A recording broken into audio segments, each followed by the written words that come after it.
Hi friends, मैं हूं यशोवर्धन और ये है हजेला एकेडमी का यूट्यूब का चैनल हजेला आईएएस। तो दोस्तों यहां आप देख रहे हैं कि green light for green crackers, पटाखों को लेकर के हर बार दीपावली जब भी आती है तो बड़ी चर्चाएं चलने लग जाती हैं कि क्या पटाखों के कारण प्रदूषण होता है। तो एक वर्ग बोलेगा कि पटाखों के कारण दिल्ली एनसीआर के इलाके में बहुत ज़्यादा प्रदूषण होता है, तो दूसरा वर्ग बोलेगा कि पटाखों को चलाने से किसी तरह का प्रदूषण नहीं होता। देखिए, मैं इस बहस में नहीं जाऊंगा कि लोग क्या कहते क्या नहीं, मैं साइंटिफिक एविडेंस की बात करूंगा। तो चाहे वो कोई भी पटाखा हो, अगर उसे क्रैकर्स को बर्न किया जाता है तो उससे हानिकारक गैसेस रिलीज होती है, राइट। तो अब आप अंदाज़ा लगाइए कि जब हानिकारक गैसें रिलीज होती हैं तो फिर हम कैसे कह सकते हैं कि वो अच्छा है। लेकिन जब बात आती है कि जब लोगों की रोजी रोटी से जुड़ जाता है मामला कि कुछ लोग पटाखे बना करके अपना गुजारा चलाते हैं, तो आर्टिकल 21 में भी लिखा है कि हर व्यक्ति को अपनी रोजी रोटी कमाने का हक है। तो सुप्रीम कोर्ट ने यहाँ इन सारी बातों को देखा है कि ना केवल एक त्यौहार का जो रिलीजियस इंपॉर्टेंस होता है वो भी देखना है, किसी व्यक्ति की आजीविका के ऊपर कहीं नकारात्मक प्रभाव तो नहीं पड़ रहा ये भी देखना है, और पर्यावरण को भी देखना है, इन सारी चीज़ों को देखना है। ऐसे में एक बीच का रास्ता निकला है और दिल्ली एनसीआर के लिए सुप्रीम कोर्ट ने कहा है कि हम ग्रीन लाइट देते हैं आपको कि आप ग्रीन क्रैकर्स को यूज़ कर सकते हैं। एक समय बता दिया है कि कितने से कितने बजे तक इस्तेमाल कर सकते हैं, तारीख बता दी कि कब इस्तेमाल कर सकते हैं, और उन संस्थानों को कहा है कि आप प्राइवेट सेक्टर को लाइसेंस दें, इस तरह के जो फार्मूले दें जिससे कि ग्रीन क्रैकर्स बनाए जा सकते हैं। तो चलिए हम इसे विस्तार से देखते हैं कि आखिर क्या हुआ। आज है दिन गुरुवार का, आज है तारीख 16 अक्टूबर 2025 और कल की बात है बुधवार के दिन 15 अक्टूबर 2025 को सुप्रीम कोर्ट में एक बहुत ही अहम निर्णय आया। हम उस पर चर्चा करते हैं। देखिए, ग्रीन पटाखों के इस्तेमाल को सुप्रीम कोर्ट ने दी हरी झंडी। तो हम जानेंगे कि आखिर ये क्या होते हैं ग्रीन पटाखे। तो सुप्रीम कोर्ट ने बुधवार को कुछ पाबंदियों के साथ दिल्ली एनसीआर में दीपावली मनाने के लिए ग्रीन पटाखे चलाने की अनुमति दे दी है। अब देखिए, दिल्ली एनसीआर के लिए पहली बात तो ये समझ लें, अब ये पूरे भारत के लिए नहीं है। पूरे भारत में सामान्य तरीके के जो पटाखे उनका इस्तेमाल किया जा सकता है, लेकिन ये खबर कहाँ के लिए, दिल्ली एनसीआर। तो अब दिल्ली एनसीआर क्या है इसे जान लीजिए। दिल्ली है, इसके अलावा नोएडा, गाजियाबाद, गुरुग्राम, फरीदाबाद और कुछ राजस्थान के इलाके भी इसके अंतर्गत शामिल होते हैं। सो आप देखें कोर्ट ने क्या कहा। तो कोर्ट ने 15 अक्टूबर को कहा कि 15 अक्टूबर से 21 अक्टूबर तक दिल्ली एनसीआर में ग्रीन पटाखों को बेचा जा सकता है। अगर बेचा जाएगा तो लोगों से चलाएंगे, खरीदने वाले भी हैं। अब यहां अगर हम बात करें तो देखिए परेशानी क्या है। उत्तर भारत के कई राज्यों में, खासकर पंजाब, हरियाणा, दिल्ली, इन सभी में वायु प्रदूषण का जो लेवल है वो बहुत ज़्यादा है। अब आप यहाँ देखेंगे कि PM 2.5 और PM 10 जो होता है इनका लेवल बहुत ज़्यादा बढ़ जाता है, और ऐसे में वहाँ कई दिनों तक तो हम देखते हैं कि धुंध सी छाई रहती है, अर्थात वो पॉल्यूशन है वो पूरे सराउंडिंग रहता है इन शहरों के, और ऐसे में सांस लेना दूभर हो जाता है। मैं खुद 22 साल वहाँ रहा हूँ फरीदाबाद में, तो इस समस्या को मैंने भी देखा अपनी पढ़ाई के दौरान, अपने कारोबार के दौरान। ये समस्या वहाँ आती है। अब ऐसे में कई लोग सोचते हैं कि भाई दीपावली का त्यौहार मनाएं, लेकिन धुआं जब आएगा तो उसको लेकर के भी चिंतित होते हैं। अब क्या किया जाए। तो एक वर्ग कहता है कि दीपावली का त्यौहार बिना पटाखों के अधूरा है, वहीं दूसरे लोग कहते हैं कि पर्यावरण संबंधी जो चिंताएं हैं इस कारण हमें क्या करना चाहिए, पटाखों से दूरी बना के रखना चाहिए। त्यौहार मनाइए लेकिन पटाखे मत चलाइए। तो ऐसे में बीच का रास्ता निकालना जरूरी था। तो यहां पर बोला कि भाई देखिए, ऐसा कीजिए, कम नुकसान पहुंचाने वाले ग्रीन पटाखे इस समस्या को निदान कर सकते हैं कुछ सीमा तक, इसे समझते हैं।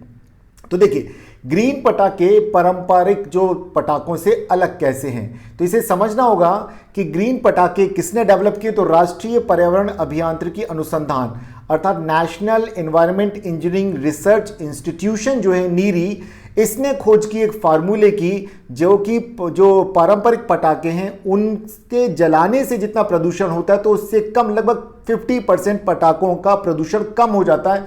इस तरह का इन्होंने ढूंढा एक। अब हम यहाँ देखते हैं कि ग्रीन पटाखे अगर देखें तो आवाज़ भी लगभग वैसी करते हैं, रोशनी भी वैसे ही करते हैं, लेकिन बस ये थोड़ा सा कम धुआं या कम हानिकारक गैसें जो हैं वे हम बोलेंगे कि 25 से 50% तक प्रदूषण कम हो जाता है। तो तो हम यहाँ देखें इन्हें जलाने पर 40 से 50 है तो 25 से 50% तक इससे कम हानिकारक गैसें पैदा होती हैं। और लेकिन इस बात का ध्यान रखें कि ऐसा नहीं है कि बिल्कुल भी प्रदूषण नहीं होता है, ये भी प्रदूषण कारक हैं, लेकिन कंपैरेटिवली ये कम प्रदूषण फैलाते हैं जो ट्रेडिशनल तरीके के पटाखे उनसे। अब एक और सवाल कि इन पटाखों को जलाते हैं, जो सामान्य पटाखों को जलाने से कौन सी गैसें निकलती, तो नाइट्रोजन और सल्फर गैस निकलती है। तो ध्यान रखिए बहुत ज़्यादा नुकसान पहुंचाने वाली गैसें हैं। इसके अलावा जो ग्रीन पटाखे हैं वे कैसे कैसे हैं, किस तरीके के हैं, तो देखिए अलग अलग तरीके के हैं। कुछ पटाखे तो ऐसे हैं कि उन्हें जलाने के बाद वे पानी के कण पैदा करते हैं, जैसे पानी पैदा करने वाले पटाखे। ये पटाखे जलने के बाद पानी के कण पैदा करेंगे जिसमें सल्फर और नाइट्रोजन के कण घुल जाएंगे। और नीरी ने इन्हें क्या नाम दिया है, सेफ वाटर रिलीज, इसीलिए इसे सेफ नाम दिया गया है। अब हम देखें जरा सल्फर और नाइट्रोजन कम पैदा करने वाले पटाखे। नीरी ने इस तरह के पटाखों को कहा गया है स्टार क्रैकर, यानी ये सेफ थर्माइट क्रैकर हैं जिनमें ऑक्सीडाइजिंग एजेंट का उपयोग होता है और इनसे जलने के बाद सल्फर और नाइट्रोजन पारंपरिक पटाखों की तुलना में कम रिलीज होता है, कम इमिशन होता है। इसके अलावा कुछ ऐसे भी हैं जिनमें कि कम एल्यूमिनियम का इस्तेमाल किया है, जैसे कि सामान्य पटाखों में जो एल्यूमिनियम इस्तेमाल किया है तो ग्रीन पटाखों में उनसे 50 से 60% एल्यूमिनियम का कम इस्तेमाल किया जाता है। और इस तरह के जो है उन्हें कहा था सेफ मिनिमल एल्यूमिनियम, यानी सफल नाम इन पटाखों को दिया गया है। इसके अलावा कुछ ऐसे पटाखे हैं जिन्हें जलाने पर हानिकारक गैसें कम तो पैदा होती हैं, लेकिन ये साथ ही साथ आपको अरोमा या खुशबू भी फैलाने का काम करती हैं। चलिए यहाँ तो हमने जाना कि आखिर पारंपरिक पटाखों में कौन सी गैस, तो नाइट्रोजन और सल्फर रिलीज होती है, और वे ग्रीन पटाखों में जो पारंपरिक पटाखे उनसे 50% तक कम प्रदूषण पैदा होता है, ये जाना। फिर हमने यहां पे ये जाना कि आखिर वो ऐसा कौन सा संस्थान है जिसने इस तरह का फार्मूला बनाया है, तो वो हमने जाना कि national environment engineering research institution, जिसे NEERI कहा जाता है, नीरी कहा जाता है। तो नीरी वो फार्मूला प्राइवेट सेक्टर के पटाखा निर्माणकर्ताओं को दे रही है जिससे कि वे ग्रीन पटाखे बना सकें। इस तरह का फार्मूला नीरी ने उन्हें उपलब्ध करा दिया। इसके अलावा ये भी तय किया जा रहा है कि ऑनलाइन बिक्री नहीं की जाएगी ग्रीन पटाखों की, बल्कि जितने भी ये पटाखे हैं ये सिर्फ कुछ तय किए जाएंगे स्थान, वहीं पर ही इन पटाखों को बेचा जा सकता है, जो कि पुलिस और नगर निगम जो स्थानीय शासन है वो स्थानों का चयन करेंगे, क्योंकि वहां पे फायर ब्रिगेड की भी व्यवस्था करनी होती है। इसके अलावा नीरी और पेट्रोलियम कॉर्पोरेशन का एक जो संस्थान है, उन दोनों से ही इनको लेने पड़ेंगे लाइसेंस या फिर NOC लेनी पड़ेगी सेफ्टी के लिए। उसके बाद अब एक आपके मन में एक सवाल आता है जो आना जायज भी है कि परंपरागत पटाखों से अगर ये 50% कम पॉल्यूशन इमिशन करते हैं तो इनकी कीमत भी क्या 50% कम होगी या ज़्यादा, तो इनकी कीमत तय मानिए कि 50% ज़्यादा ही होगी। अगर एक सामान्य अनार का डिब्बा आपको 200 रुपए में मिलता है, तो अगर ग्रीन क्रैकर्स का लेंगे तो 400 से 500 रुपए का मिलेगा। तो ध्यान रखें। इसके अलावा यह भी तय किया गया है कि शाम के समय, शाम को 8 बजे से 10 बजे तक, 6 बजे से 10 बजे तक और सुबह के 6 से 7 बजे के बीच में ही पटाखे चलाए जाएं, इसके अलावा ना चलाए जाए। तो इस बात को ध्यान रखें कि शाम को 8 से 10 और सुबह के 6 से 7 के बीच में ही पटाखे चलाने की अनुमति दिए। और ये नियम दिल्ली NCR के लिए लागू हैं, पूरे भारत के ऊपर एप्लीकेबल नहीं है। अब आपके मन में एक सवाल आएगा कि पर्यावरण में भी संतुलन रखना है, लोगों की आजीविका में भी संतुलन रखना है, तो ऐसे में सुप्रीम कोर्ट ने एक बीच का रास्ता निकाला है कि जब कम पॉल्यूशन इमिशन वाले पटाखों को मंजूरी दी, क्योंकि जिस पटाखे उद्योग से जुड़े हुए लोगों की आजीविका का भी प्रश्न है कि ऐसा ना हो कि वे बेरोजगार हो जाएं, क्योंकि एकदम से तो ऐसा नहीं किया जा सकता कि सारे पे बैन लगा दिया जाए। अगर लगाया जाता तो सुप्रीम कोर्ट ने बहुत कमाल की बात कही, कहते हम पूरी तरीके से प्रतिबंध इसलिए नहीं लगा रहे क्योंकि फिर तस्करी होने लग जाएगी और उसमें फिर जो अमानक या वो ज़्यादा पॉल्यूशन फैलाने वाले पटाखे हैं